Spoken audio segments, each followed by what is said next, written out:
परिमानस सारसटिक पंचम सोपान सुंदरकांड। हनुमान जी समुद्र के किनारे एक पहाड़ पर कूद कर चढ़ गए और वहां से एक अत्यंत वेगवान छलांग मार समुद्र लांघकर लंका में पहुंच गए। लंका नगर के चतुर्दिक नगर राक्षसी दीवार थी, उसके एक द्वार पे एक लंकिनी नाम की राक्षसी पहरेदार थी। जब हनुमान जी उस द्वार से पार होकर लंका में जाने लगे तो वो बड़े जोर से बिगड़ी, उनको जोर कहकर अनादित्य किया और मार रोककर खड़ी हो गई। हनुमान जी ने ऐसा घुसा मारा कि वो लुढ़क कर गिर पड़ी और रुदिन गमन करने लगी।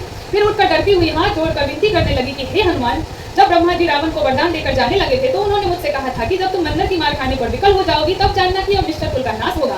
हे हनुमान, मेरा बहुत पुण्य था कि मैंने राम जी के दूत को आंखों से देखा और तात स्वर्ग अपवर्ग सुख धरई तुला एक अंग तुलना तारी सकल मिली जो सुख लव सत्संग। हे तात, स्वर्ग और मोक्ष के तराजू के एक पलवे में और पल भर के सत्संग का सुख दूसरे पलवे में रखकर तौला जाए तो वे दोनों मिलकर इसके लव मात्र सत्संग के सुख के बराबर नहीं हो सकते। हनुमान जी गुप्त रूप से सीता जी को लंका में खोजने लगे। खोजते ढूंढते हुए विभीषण के घर पहुंचे। विभीषण से सीता जी के निवास स्थान का पता पाकर हनुमान जी अशोक वाटिका में सीता जी के पास पहुंचे। उन्होंने सब समाचार कहा और अपने को रामदूत होने का प्रमाण देकर सीता जी को विश्वास दिलाया। राम जी का समाचार पर हनुमान को रामदूत जानकर सीता जी अत्यंत प्रसन्न हुई। भूख लगने पर हनुमान जी ने अशोक वाटिका के फल खाने की आज्ञा सीता जी से प्राप्त कर ली। वे फलों को खाने और वृक्षादिकों को तोड़ने लगे। रावण के बेटे अक्षय कुमार आदि जो हनुमान जी को रोकने पकड़ने मारने गए सबके सब उनके हाथों मारे गए। इसके बाद रावण पुत्र महाबलवान मेघनाथ ने हनुमान जी को ब्रह्माभास में बांधकर रावण के सम्मुख उपस्थित किया। रावण ने पूछा कि तू किसका दूत है? हनुमान जी ने उत्तर दिया, जाके बल बिरंची हरीसा पालत स्मृत हरत दस सीसा। हे रावण, जिनके बल से ब्रह्मा विष्णु और महेश क्रमश सृष्टि का सृजन पालन और संहार करते हैं, जा बल शीस धरत सहसानन अंड कोश समेत गिरिकानन, जिनके बल से सहस्त्र मुख शेषनाग पर्वत और वन सहित समस्त ब्रह्मांड को सिर पर धारण करते हैं, धरई जो विविध देख सुर त्राता तुमसे सखन सिखावन दाता, जो देवताओं की रक्षा के लिए अनेक प्रकार के शरीर धारण करते हैं और जो तुम जैसे मूर्खों को शिक्षा देने वाले हैं। हर को दंड कठिन जेहि भंजा तो ही समेत नृपफल दल गंजा, जिन्होंने शिव जी के कठोर धनुष को तोड़ डाला और तुम्हारे सही दुष्ट राजाओं के समूह का घमंड चूर कर दिया। हर दूषण तिसीरा रुबाली बधे सकल अतुलित बलशाली, हर दूषण तिसीरा और वाली जो सभी अतुल्य बलवान थे का वध किया। जाके बल लब ले सते जितहु चराचर झारी, तासु दूत में जा करी हरियाणे हुपिये नारी, जिनके लेस मात्र बल से तुमने समस्त चराचर जगत को जीत लिया और जिनकी प्रिय स्त्री का तुमने अपहरण कर लिया, मैं उन्हीं का दूत हूँ। 464 में राम को हरि से भी परा बतलाया गया और रामचरितमानस में हरि शब्द बारंबार राम के लिए और उनके अधिनिष्ठ विष्णु भगवान के लिए भी लिखा गया है। प्रथम से चतुर्थ सोपान तक अनेक स्थानों पर यह सिद्ध कर दिया गया है कि राम क्षीर समुद्र निवासी विष्णु भगवान ही थे। जहाँ ये बतलाया जाता है कि राम विष्णु के रूप है, वहाँ जानना चाहिए कि विष्णु भी एक के ऊपर एक बहुत है और हरि शब्द सब विष्णुओं के लिए भी प्रयोग किया जाता है। और भी बहुत सूचित बातें कहकर हनुमान जी ने रावण से कहा कि ऋषि पुल सिद्ध जस विमल मयंका तेहि ससी महजानी हो कलंका, ऋषि पुल सत्य जी का यह चंद्रमा के समान निर्मल है, उस चंद्रमा में तुम दागमत मल विमल ब्रह्मांड कुल दीपक परम यश विपुल सत्य ऋषि का पौत्र और वृषभा मुनि का पुत्र रावण यदि हिंसा और परनादि हरनादि दुष्ट कर्म करे तो कुल सत्य ऋषि के यश में कलंक लगेगा। राम नाम बिनु गिरा न सोहा देखो विचार त्यागी मद मोहा, राम नाम के बिना कोई वाणी शोभा नहीं पाती, अहंकार और मुंह को छोड़ी से विचार कर देखो। बसनीहीन नहीं सोह सुरारी सब भूषण भूषित वर नारी, हे देवताओं के शत्रु सब धनों से सजी हुई श्रेष्ठ नारी भी वस्त्रहीन होने से शोभा नहीं पाती। राम विमुख संपत्ति प्रभुताई जाई रही पाई बिनु पाई, राम से विमुख व्यक्ति की जो संपत्ति और वैभव वह चली जाती है उनका पाना न पाने के समान ही है। सजल मूल जिन सरिता ही नाही बरसी गए पुनि तब ही सिखाई, जिन नदियों के उद्गम में कोई स्थायी जल का स्रोत नहीं, वे वर्षा समाप्त होते ही फिर तुरंत सूख जाती है। सुन दस कंठ कहूँ बन रोपी विमुख राम त्राता नहीं कोपी, हे रावण सुनो, मैं प्रतिज्ञा करके कहता हूँ कि राम विमुख का कोई भी रक्षक नहीं है। शंकर सहस विष्णु अजतो ही सकही न राखी राम कर द्रोही, तुम जैसे श्री राम जी के विरोधी को हजारों शंकर विष्णु और ब्रह्मा भी नहीं बचा सकते। मोह मूल बहुसूल प्रद त्यागहु तम अभिमान भजहु राम रघुनायक कृपा सिंधु भगवान, अज्ञान की जड़ बहुत दुख देने वाले अंधकार रूप अहंकार को छोड़ो और कृपा सिंधु रघुनायक राम को भजो। राम जी के इन उपदेशों को सुनकर हनुमान जी के इन उपदेशों को सुनकर रावण बड़ा क्रोधित हुआ और उसने राक्षसों का आज्ञा दी कि इसे मार डालो। विभीषण प्रार्थना पूर्वक बोले कि दूध को मारना उचित नहीं, इसीलिए इसे कोई दूसरा दंड दिया जाए। रावण ने कहा, अच्छा इसकी पूंछ में घी तेल लपेट कर आग लगा दो, जब यह पूंछ ही पर लौट जाएगा अपने मालिक को बुला लाएगा तब हम देखेंगे कि यह जिसकी इतनी बड़ाई करता है वह कैसा है। हनुमान जी की पूंछ में अग्नि लगा दी गई। अब क्या था, हनुमान जी तो यह चाहते ही थे, वे कूद कर घरों पर चढ़ते गए, घर जलते गए, साथ ही सारी लंका जलकर भस्म हो गई। राम की कृपा से उनकी पूंछ न जली। फिर सीता जी को प्रणाम कर समुद्र को लांग गए। वहां समुद्र के उत्तर किनारे पर अंगदादी से मिले फिर सब मिलकर राजा सुग्रीव के पास आए। सुग्रीव बड़े प्रसन्न हो सबों को साथ में लेकर राम जी के पास आए। राम जी ने हनुमान जी के मुख से सीता जी का समाचार और लंका दास मानवी सेना सजा लंका पर चढ़ाई करने के लिए यात्रा कर ली।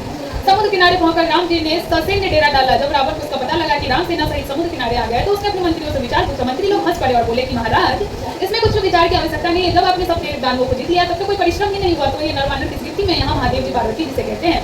सचिव वैद्य गुरु तीन जो प्रिय बोले ही भयास, राज धर्म तन तीन कर होई बेगही नास।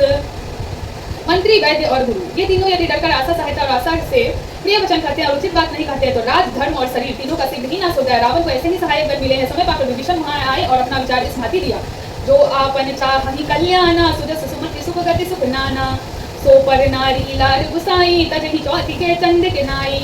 जो अपना कल्याण सुयस बुद्धि सुख गति और बहुत प्रकार के सुखों को चाहे, हे गोसाई वो पराई स्त्री का माथा चौथ के चंद्रमा की तरह कलंक लगाने वाला जानकर त्याग दे। 14 भुवन एक पति होई, भूत द्रोह त्रिचय नहीं सोई। जो 14 भुवनों का एक भी स्वामी हो वह भी जीव मात्र से वैर करने से नहीं ठहर सकता है। गुनागार नागर नर जो, अल्प लोभ भल कहि न को। जो मनुष्य गुणों का भवन और चतुर हो उसके थोड़े भी लोभ को कोई भला नहीं कहता है। काम क्रोध मद लोभ सब नाथ नरक कर पंथ, सब पर हरे ही रघुवीर ही भजहु भजई जहि संत। हे नाथ, काम क्रोध अहंकार और लोभ ये सब के सब नरक के मार्ग हैं। इन सबों को छोड़कर राम का भजन कीजिए और जिनको संत लोग भजते हैं। विभीषण की बातें सुनकर रावण क्रोधित हो विभीषण से बोले कि तुम मेरे शत्रु का गुण गाते हो। फिर सभा की ओर देखकर बोला, है कोई, इसे यहाँ से निकालो। विभीषण फिर हाथ जोड़कर विनती करने लगे। सुमति कुमति सबके उड़ रही, नाथ पुराण निगम अस कहि। हे नाथ, पुराण और वैसा वेद ऐसा कहते हैं कि सुबुद्धि और कुबुद्धि सबके हृदय में रहती है। जहाँ सुमति तहाँ संपत्ति नाना, जहाँ कुमति तहाँ विपत्ति निदाना। जहाँ सुबुद्धि रहती है वहाँ बहुत प्रकार की संपत्ति रहती है और जहाँ कुबुद्धि होती है वहाँ अंत में विपत्ति आती है।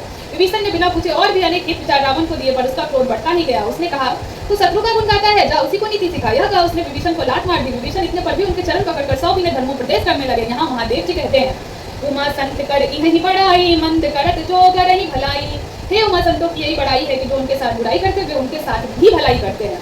विभीषण रावण से बोले कि हे भाई, तुम मेरे पिता के तुल्य हो। तुमने भले ही मुझे मारा परंतु राम जी का भजन करने में ही तुम्हारी भलाई है। लो मैं राम के पास जाता हूँ। ऐसा कहा अपने मंत्रियों के सहित आकाश में गए और सबको सुनाकर बोले कि अब मैं राम के पास जाता हूँ, मुझे कोई दोष मत देना। यहाँ महादेव जी कहते हैं, अस कहीं चला विभीषण जब ही आयुहीन भय सब तब ही। ऐसा कहकर विभीषण जी जैसे ही चले सभी राक्षस आयुहीन हो गए। साधु अवज्ञा तुरत भवानी, कर कल्याण अखिल कै हानि। हे भवानी, साधु पुरुषों का अनादर करना संपूर्ण कल्याण का नाश कर देता है। विभीषण आकाश मार्ग से लंका से चलकर राम जी की सेना में आ मिले। सुग्रीव ने उनको एक जगह ठहरा राम जी से कहा कि रावण का भाई विभीषण आपसे मिलने आया है, परंतु मेरे मन में आता है कि वह हम लोगों का भेद लेने आया है, अतएव उसे बांध रखना चाहिए। राम जी ने कहा, शरणागत की रक्षा करना मेरा प्रण है और शरणागत कह जे तजहि निज अनहित अनुमानी। ते नर पाप मैं तिन्हि बिलोकत हानि। जो अपना अनफल अनुमान कर शरण में आए हुए को त्याग देते वे मनुष्य नीच और पापमय है, उसको देखने से भी हानि होती है। राम जी की आज्ञा पाकर बंदर लोग विभीषण को आदरपूर्वक राम जी के पास ले गए। विभीषण ने त्राही शरणागत रक्षा कहकर राम जी को प्रणाम किया। राम जी ने उठकर उनको हृदय से लगा लिया और पूछा, कहूँ लंकेश सहित परिवार, कुशल कुठार वास तुम्हारा। हे लंकेश विभीषण, तुम्हारा निवास तो बुरी जगह पर है, परिवार सहित अपनी कुशलता कहो। खल मंडली बसमु दिन राति, सखा धर्म निभनी के ही भांति। दिन रात दुष्टों के समाज में रहते हो। हे मित्र, तुम्हारा धर्म किस प्रकार निभता है। मैं जानहु तुम्हारी सब रीति, अति नय निपुण न भाव अनीति। मैं तुम्हारे सभी आचारों को जानता हूँ, तुम नीति में अत्यंत निपुण हो, तुम्हें अनीति की भावना नहीं है। बरु भल बास नरक करता, दुष्ट संग जानी देई विधाता। हे तात, नरक में रहना भी अच्छा है परंतु ईश्वर दुष्टों का संग न दे। उत्तर में विभीषण बोले, अब पद देखी कुशल रघुराया, जो तुम कीन्ही जानी जन दाया। हे रघुनाथ जी, आपके चरणों का दर्शन कर कुशल है जो आपने अपना सेवक जानकर मुझ पर दया की है। तब लगी कुशल न जीव कह सपने हूँ मन विश्राम, जब लगी भजत न राम कह सोख धाम तजी काम। जीव को तब तक कुशल नहीं और स्वप्न में भी चैन नहीं मिलता जब तक वह सोखों के घर मनोरथों को छोड़कर राम को नहीं भजता। विभीषण की बातों से राम जी ने प्रसन्न होकर उसको अपने पास रख लिया। फिर समुद्र में मार्ग पाने के लिए व्रतधारी होकर राम जी समुद्र से विनती करने लगे। 3 दिन बीत गए पर समुद्र ने विनती न मानी। तब क्रोधित होकर राम जी लक्ष्मण जी से बोले कि हे भाई, धनुष मान लाओ, मैं बाणों की तेज से समुद्र को सुखा दूंगा। क्योंकि सठ सन विनय कुटिल सन प्रीति, सहज कृपण सन सुंदर नीति।